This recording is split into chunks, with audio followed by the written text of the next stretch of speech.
Milligram पर metre square per hour. उसके साथ एसोसिएटेड एडिमा होता है, हाइपर कोलेस्ट्रॉलमिया होता है। एक मोस्ट कॉमन होता है इडियोपैथिक और मिनिमल चेंज नेफ्रोटिक सिंड्रोम, जो कि स्टेरॉइड रेस्पॉन्सिव होता है। Then other cause like that MPGN, membranoproliferative और मेम्ब्रेनस नेफ्रोपैथी, इन सब में एसोसिएटेड नेफ्राइटिक फीचर्स आते हैं like haematuria, hypertension, other systemic involvement होते हैं, और वो लोग स्टेरॉइड रेस्पॉन्सिव होते हैं। सो नेफ्रोटिक सिंड्रोम में कुछ अपने टर्मिनोलॉजी थे, लाइक रिलैप्स।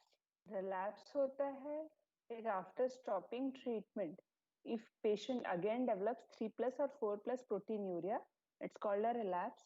remission होता है यही 3 plus 4 plus proteinuria की जगह इधर absent proteinuria और trace proteinuria होता है, then we call it remission.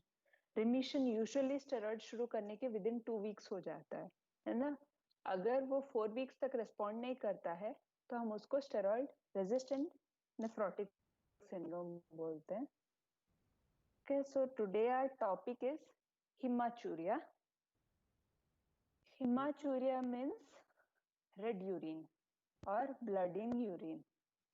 It may be either gross, meaning visible to naked eye, or macroscopic hematuria or microscopic hematuria.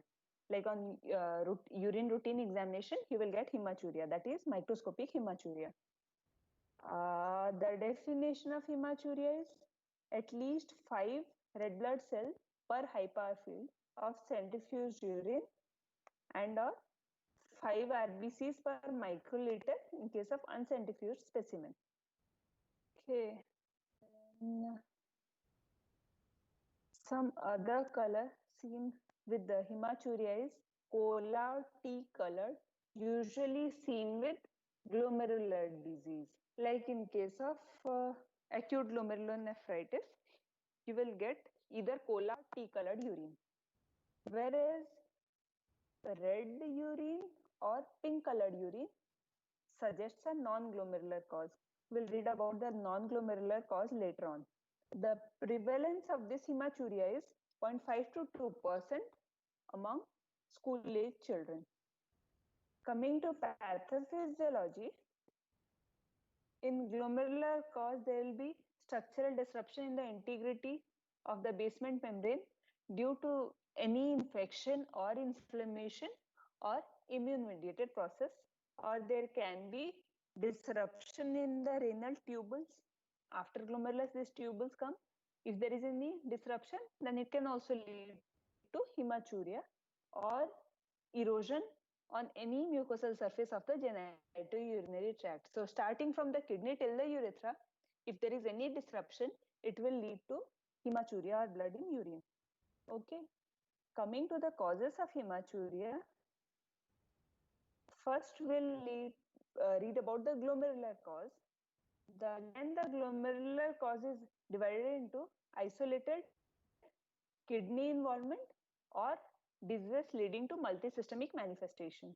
Okay, coming to isolated renal involvement, the most common causes, we have read about it previously, post-streptococcal or post-infectious glomerulonephritis. Like you don't have to remember all this etiology, whatever I have highlighted in blue color, you can remember those, that's more than enough. And one more cause is IgA nephropathy. Like in our country, the most common cause of this hematuria or acute glomerulonephritis is post-streptococcal glomerulonephritis. But in case of developed countries, the most common cause of AGN or hematuria is this IgA nephropathy. It's rare in our setup. Other etiology again being MPGN, FSGS, this IPGN. Diseases with multisystemic involvement like SLE, systemic lupus erythematosus, HSP, Henox-Conlon purpura, HIV, and sickle cell glomerulopathy. These are the common causes of hematuria.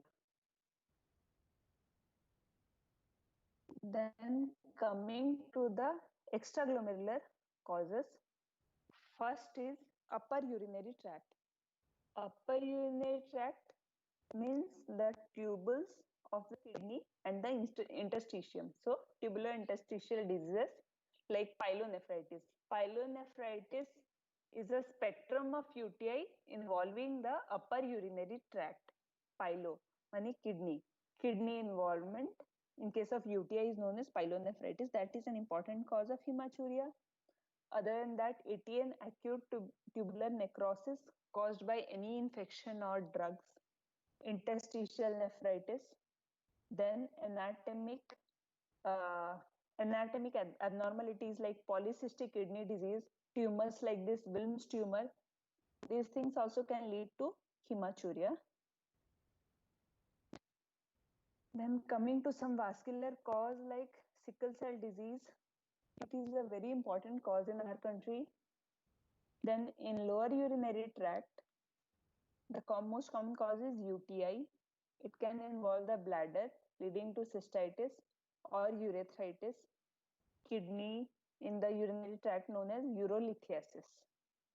Other causes are trauma anywhere in the genitourinary tract or bladder tumor.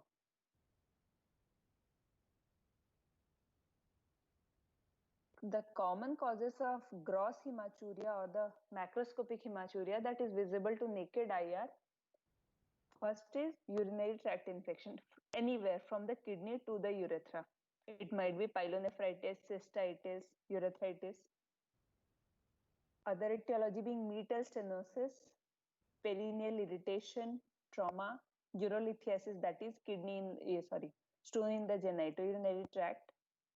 Hypercalciuria, again this hyper, like IgA nephropathy, hypercalciuria is an important cause of gross hematuria in Western countries.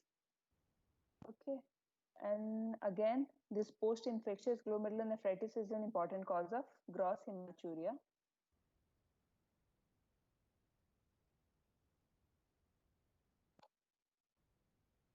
Other causes of red urine that is not hematuria are hemoglobinuria, like loss of hemoglobin in urine, not RBCs.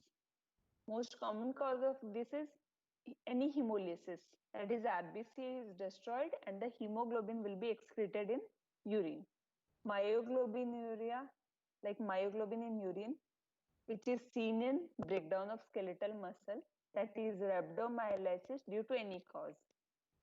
Other causes are drugs like chloroquine, rifampicin, vegetables and fruits like beetroots, blackberries, food additives, metabolites like methemoglobin.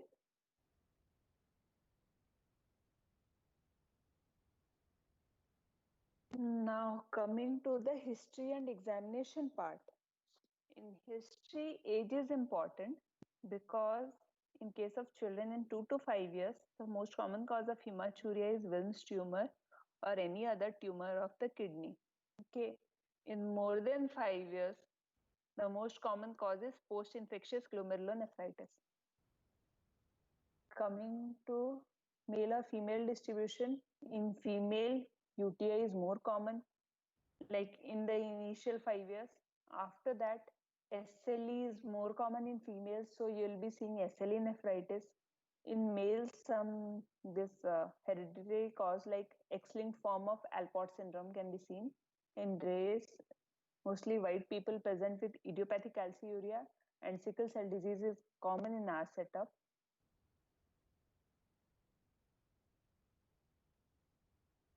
Coming to the color of the urine, you can get dark yellow color, like it is the normal concentrated urine. Brown or black urine can be seen in case of this excretion of metabolites like bile pigment, homogentic acid, melanin, tyrosinosis, methemoglobinuria. Cola colored urine is seen with any glomerular cause, most common being again this PSGN. Red or pink urine can be seen with extraglomerular causes or excretion of these drugs and dyes in urine.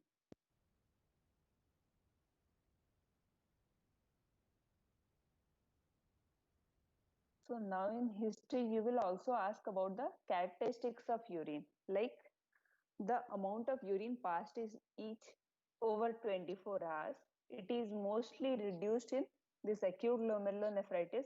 We read na there one characteristic feature of AGN is oliguria or decreased urination, and in also in case of acute renal failure, amount of urine is decreased. Clots, blood clots in urine are seen in extra glomerular causes, like in case of uh, uh, involvement beyond the tubules and in the involvement of lower urogenital tract, you can see blood clots in urine.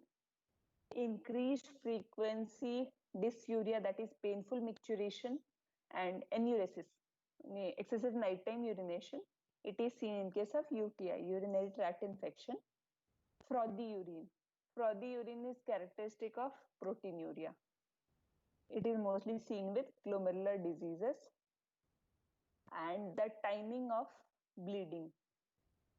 Okay, if this blood is seen in the initial stream of urination, then the bleeding might be from urethra. Okay, and if this bleeding is terminal, you can think of any etiology involving the bladder, and it is usually associated with suprapubic pain and pain during micturition.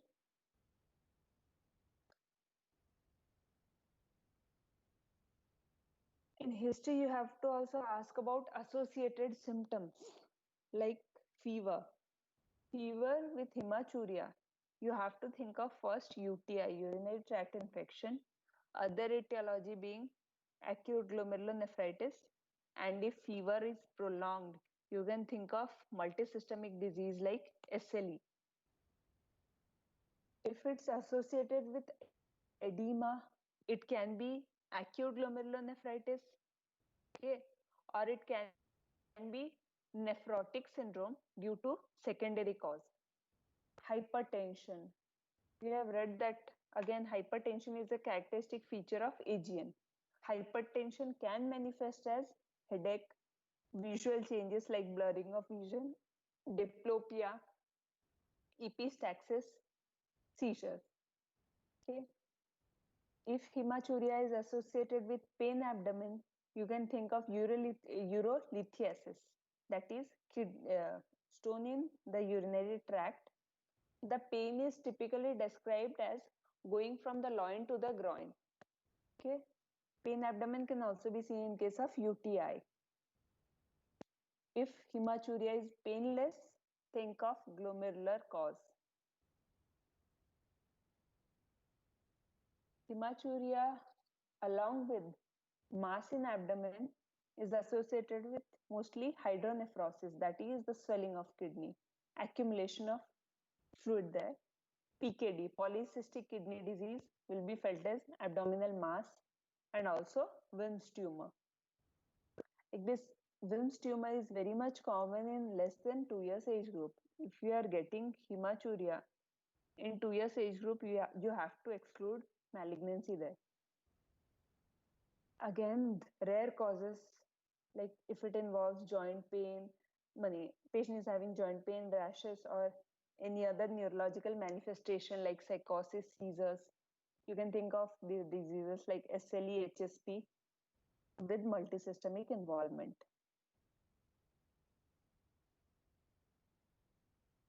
This might be sounding difficult, but if you'll read properly from a standard textbook and you will correlate things, then it will be easier. You have to remember some diseases only. First is this acute glomerulonephritis, nephrotic syndrome, sickle cell nephropathy, UTI. Only these 4 chapters are important. And for hereditary causes, you can think of this Alport syndrome, other metabolic disease. You can very well ignore these things. Now coming to the investigations, the first investigation that you should do is urine routine microscopic examination.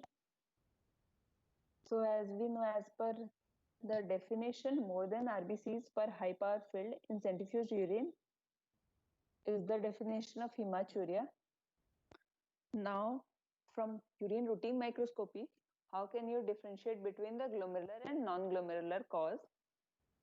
In glomerular hematuria, the urine will be either brown or cola colored or tea colored or smoky urine. Okay. In non-glomerular cause, it will be either bright red or pink in color.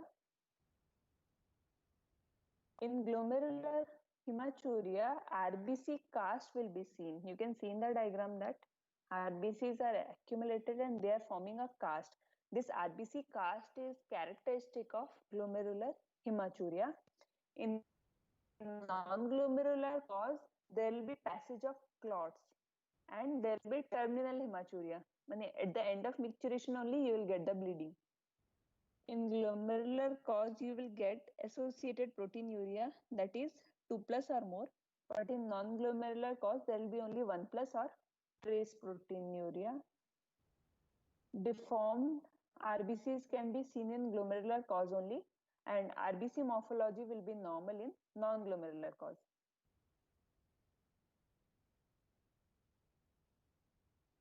And coming to other investigations, like you can see in gross hematuria, urine will be like typically red, but in microscopic hematuria, urine can be normal in color. Only after doing urine routine microscopy only you will get to know that patient is having hematuria.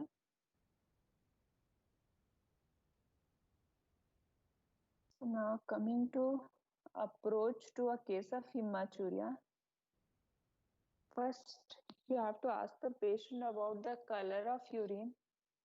Okay, like there are 4 criteria for this glomerular cause. Whether it is cola or brown colored, if it is associated with proteinuria, that is more than 2 plus, is this more than 30 milligram per deciliter. If RBC cast is present, if patient is having feature of this acute nephritic syndrome, if their answer is yes, then the patient is having glomerular etiology. If it's no, then patient is having extraglomerular disease. So in case of glomerular cause, you have to first do CBC, RFT, that is renal function test, serum electrolytes and calcium. Okay, this RFT will be deranged or there will be raised urea creatinine in case of acute glomerulonephritis. Serum albumin, protein and cholesterol, these are helpful to rule out nephrotic syndrome. C3, C4 to rule out secondary causes of nephrotic syndrome and glomerulonephritis. ASO and anti-DNase B again for this post-streptococcal glomerulonephritis. ANA for SLE and other tests. For extraglomerular hematuria, first the most common cause is UTI. So first you have to go for urine culture. Other investigations being done are this USG abdomen and pelvis. If we are going for these rare causes, we have to do this cystogram, renal scan like renal biopsy or radioisotopic scan.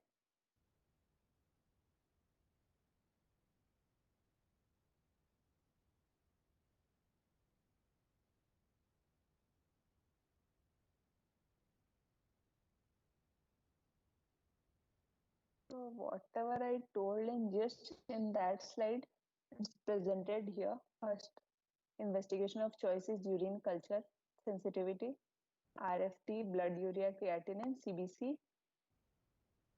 Like plated hemoglobin count is decreased in case of diseases with multisystemic involvement, and there only this abnormal total count and differential count is seen, or it can be raised in case of UTI. Platelet count and coagulation studies can be done if you are thinking of any bleeding disorder. ESR CRP again for infection. This spot urine protein creatinine ratio, serum albumin and cholesterol in case of nephrotic syndrome, we read in previous class. And this again I told na, this hypercalciuria is more common in case of these developed nations. So in those cases you have to do 24-hour urinary calcium. If excretion is more than 4 mg per kg per day, then it fits in the diagnosis of hypercalciuria.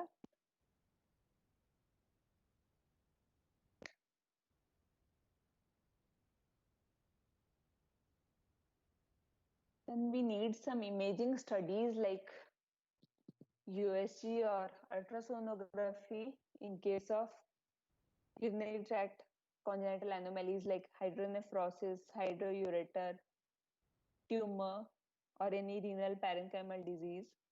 X-ray KUB. KUB is kidney, ureter, bladder. This X-ray KUB is helpful in diagnosis of calculi or stone. Doppler study is needed in case of renal vein thrombosis.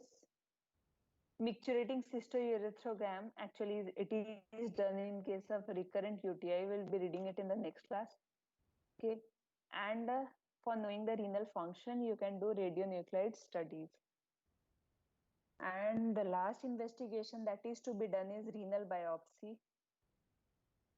It's done in the end when you are not getting any etiology. So we know the relative indications of renal biopsy. We read it in previous classes. In case of significant proteinuria nephrotic syndrome with persistent hematuria, abnormal RFT, persistent hypertension not explainable. Again, what else? Family history of end-stage renal disease. So we have almost finished. What you have to remember in hematuria is it can be either microscopic or macroscopic. Okay.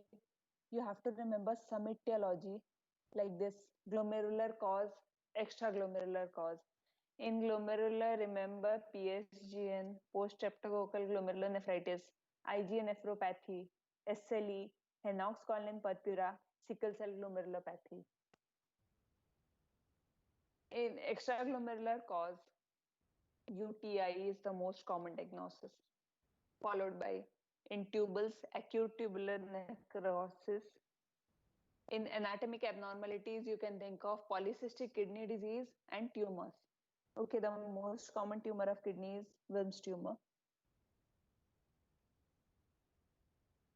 In lower urinary tract, UTI, cystitis, urethritis. In upper urinary tract, pyelonephritis. Okay, you have to remember these only, this etiology only everyone will be asking you. And some common causes of gross hematuria. First is in more than 5 years, post-streptococcal glomerulonephritis. In less than 5 years, think of UTI. And another one is kidney stone. In developed countries, you have to think of this in glomerular IgA nephropathy, non-glomerular cause, hypercalciuria. Okay, I guess with this our class is over. Tomorrow we'll be reading about UTI. Thank you very much. Thank you, ma'am. Thank you, ma'am. Thank you, ma'am. Thank you, ma'am.